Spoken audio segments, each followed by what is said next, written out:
मैं learning plan सीखने सिखाने की योजना में हिंदी में कक्षा 6 के लिए 40 मिनट का संज्ञा और संज्ञा के भेद का लर्निंग प्लान बनाई हूँ, जिसका पूर्व ज्ञान यह है कि छात्र व्याकरण की जानकारी रखते हैं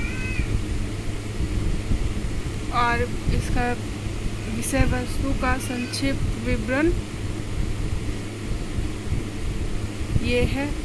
संज्ञा किसे संज्ञा की परिभाषा है जिसमें व्यक्ति, वस्तु, प्राणी का भाव, स्थान आदि होता है।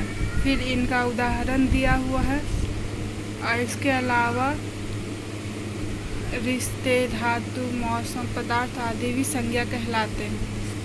Okay, first page, it's my second page. इसमें मैं संज्ञा का भेद बता रही हूँ, जो कि विषय वस्तु के संक्षिप्त टिप्पणी में ही आ रहा है। इसमें संज्ञा के भेद में व्यक्तिवाचक संज्ञा है, जातिवाचक संज्ञा है, जिसमें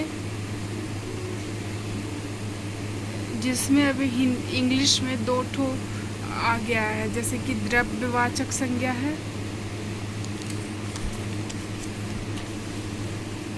समूहवाचक संज्ञा है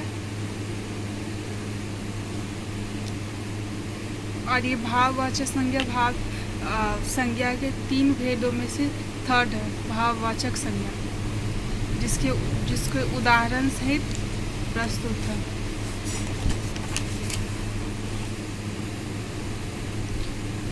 भाववाचक संज्ञा में सब आ रहा है।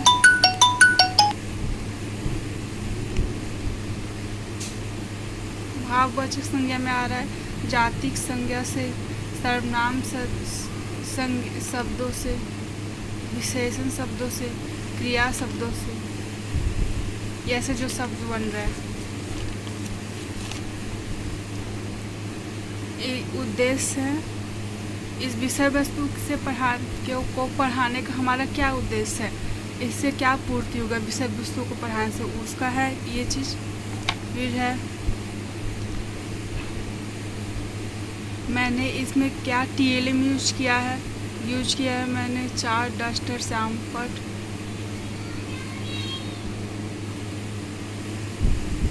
मैंने विधि का किस विधि का चयन किया और क्यों, और इस विधि का क्या प्रयोग है, मैंने इसका क्या है, व्याख्यान विधि, व्यक्तिगत कार्य विधि, प्रश्नोत्तर विधि,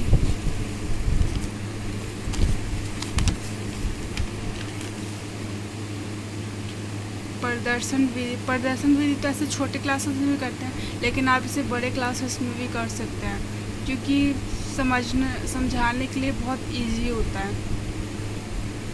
परियोजना कार्य विधि अगर आप नहीं भी लिखेंगे तो भी चलेगा। ओके, फिर योजना पे आ जाते हैं। योजना में हम लोग जैसे कि क्लास में एंटर होंगे उसके बाद जो भी करेंगे वो सब लिखा रहेगा। जैसे कि मैं सर्वप्रथम क्लास में जाकर के सब बच्चों का अभिनंदन स्वीकार करूँगी, उसके बाद मैं उन्हें मतलब कि स्थान, वस्तु विशेष, ये जो संज्ञा में आते हैं इनके बारे में उनसे बातचीत करूँगी। 40 मिनट को जो समय होता है उसमें से 10 या 15 मिनट, क्योंकि मुझे संज्ञा की भेद भी बताना है। और संज्ञा पढ़ाना बच्चों को बहुत ईजी भी है, क्योंकि वो अपने डेली लाइफ में देखते हैं। जैसे कि बच्चों से मैं अगर प्रश्न पूछूंगी, बच्चे आपका नाम क्या है, तो बोलेंगे अपना नाम बताएंगे। फिर किस शहर से रहते हैं तो ये बताएंगे। आपके हाथ में क्या है, तो ये जैसे कि बच्चे का जो नाम होगा, व्यक्ति हो गया, शहर हो गया, वो स्थान हो गया, और हाथ में क्या है, ये वस्तु हो गया। ओके, और अगर मैं यही सब सम्मिलित करके पूछूं, बच्चे जो आप अभी बताए हो इसको क्या कहते हैं, तो संज्ञा नहीं बता पाएंगे।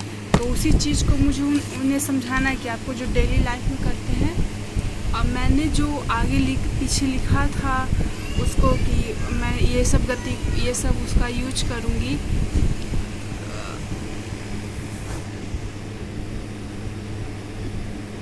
विधि का वो सब मैं इसमें यूज किए हैं। यहाँ से मैं श्याम पट पर लिखूँगी कक्षा, इस विषय